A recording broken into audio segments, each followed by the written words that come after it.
Hello friends, मैं advocate विकास सैनी आपका हमारे यूट्यूब चैनल कानून की बात में हार्दिक स्वागत है।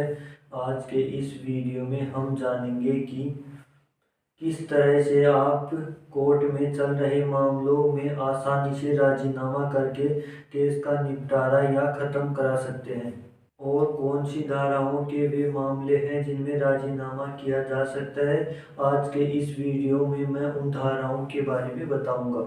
लेकिन दोस्तों, आपका मामला सिविल प्रकृति का है, उपभोक्ता मंच का है, एक्सीडेंटल क्लेम का है या पति पत्नी का केस है। इन सभी मामलों में यदि दोनों पार्टीज किसी एक बिंदु पर सहमत हो जाते हैं समझौते के लिए, मान लीजिए आपका कोई विवाद है किसी पार्टीज को लेकर के, दुकान का या मकान का, और दोनों पार्टीज किसी एक बिंदु पर सहमत हो जाते हैं समझौते के लिए, ऐसी स्थिति में दोनों पार्टीज को एक प्रार्थना पत्र पर सभी कंडीशन लिखकर कोर्ट में पेश करना होगा। कोर्ट में प्रार्थना पत्र पेश करते ही कोर्ट आपके केस का सेम डे ही निस्तारण कर देगा उस समझौते के आधार पर जो दोनों पार्टियों ने तय किया है। दोस्तों, अब बात करते हैं क्रिमिनल केसेज की, अर्थात क्रिमिनल केसेज में किस प्रकार से राजीनामा किया जा सकता है। दोस्तों, क्रिमिनल केसेज में दो कैटेगरी के अपराध होते हैं। कंपाउंडेबल अपराध जिसमें राजीनामा किया जा सकता है, और नॉन कंपाउंडेबल ऑफेंस जिनमें राजीनामा नहीं किया जा सकता। लेकिन इसमें राजीनामा किस प्रकार किया जा सकता है, आज के इस वीडियो में मैं आपको बताऊंगा। सबसे पहले हम बात करते हैं कंपाउंडेबल अपराधों की। इनके बारे में CRPC 320 में बताया गया है। इस धारा में जो भी सेक्शन बताए गए हैं वो सेक्शन ऐसे होते हैं जिनमें आप राजीनामा कर सकते हैं। लेकिन दोस्तों, बात वही है, शिकायत करने वाले व्यक्ति से आपको बात करनी होगी। मतलब कंप्लेनेंट और एक्यूज दोनों की सहमति होगी तभी किसी मामले में समझौता हो सकता है। आपको कंप्लेन करने वाले व्यक्ति से बात करना होगा कि वह किस बिंदु पर राजीनामे के लिए तैयार होता है।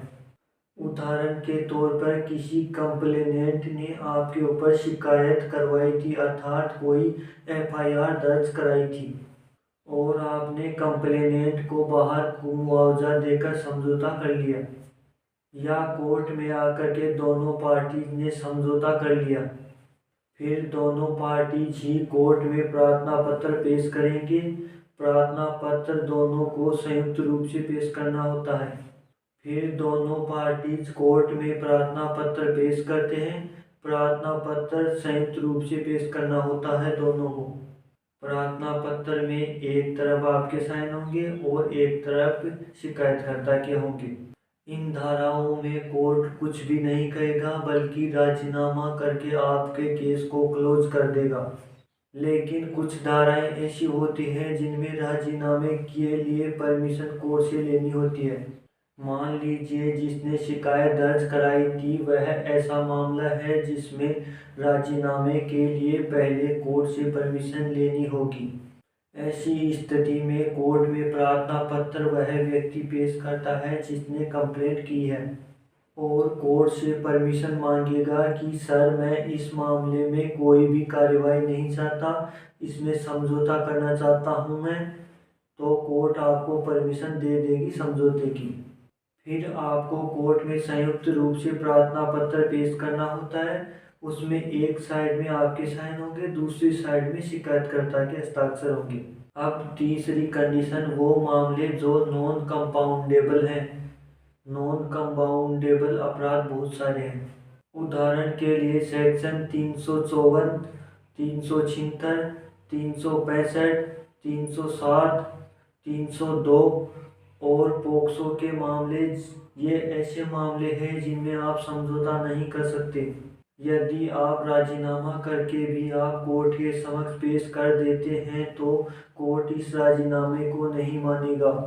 अब बात करते हैं आप किस तरह से ऐसे मामलों में समझौता कर सकते हैं। इसके लिए एक उदाहरण लेते हैं। सेक्शन 406 में कोर्ट को अधिकार है समझौते की परमिशन देने की। जैसे सेक्शन 406 और 498 एक साथ लगते हैं तो कोर्ट 406 में राजीनामे की परमिशन दे देता है, लेकिन 498 नॉन कंपाउंडेबल अपराध है जिसमें राजीनामा नहीं किया जा सकता। आपकी पत्नी ने आपके ऊपर केस तो कर दिया, लेकिन अब वह राजीनामा नहीं कर सकती। ऐसी स्थिति में पत्नी के बयान बदले जाएंगे। दोस्तों, नॉन कंपाउंडेबल मामलों की धाराओं के अंदर आपको कोर्ट में शिकायतकर्ता के बयान कराने होते हैं। अब दोस्तों, मान लीजिए पत्नी कोर्ट में आती है और अपने बयान बदल देती है, तो पब्लिक प्रोसिक्यूटर उसे पक्षद्रोही घोषित करवा देगा। पत्नी के बयान बदलने पर कोर्ट उस आधार पर ही निर्णय सुनाएगी। यानी पत्नी ने शिकायत की थी कि सर, मेरे साथ पति मारपीट करता है, दहेज की मांग करता है, क्रूरता करता है और मुझे घर से बाहर निकाल दिया है। लेकिन कोर्ट में आने पर वह कहती है कि सर, मैंने तो इस प्रकार की शिकायत कभी दर्ज कराई ही नहीं। मैंने तो इस बारे में शिकायत दर्ज कराई थी कि सर, मेरा पति शराब पीता है, इसलिए इसकी शराब छुड़वाई जाए। मैंने तो केवल यही शिकायत दर्ज कराई थी, लेकिन सर, मुझे पता नहीं कि इसमें ये बातें किसने लिखी। सर, मुझे तो ये भी पता नहीं कि ये शिकायत किसने लिखी थी, मैंने तो केवल साइन किए थे उस पर। इस तरह से बयान बदले जाते हैं। तो दोस्तों, नॉन कंपाउंडेबल अपराधों में बयान चेंज होते हैं। ऐसे मामलों में दोनों पार्टीज कोर्ट के बाहर किसी भी बिंदु पर समझौता कर लेती हैं और कोर्ट में जाकर बयान बदल देते हैं। दोस्तों, कोर्ट में समझौता करके इस तरह से आपके मामले का निपटारा किया जा सकता है। दोस्तों, वीडियो को लाइक करें, शेयर करें और चैनल को सब्सक्राइब करना ना भूलें। मिलते हैं अगले वीडियो में, तब तक के लिए धन्यवाद।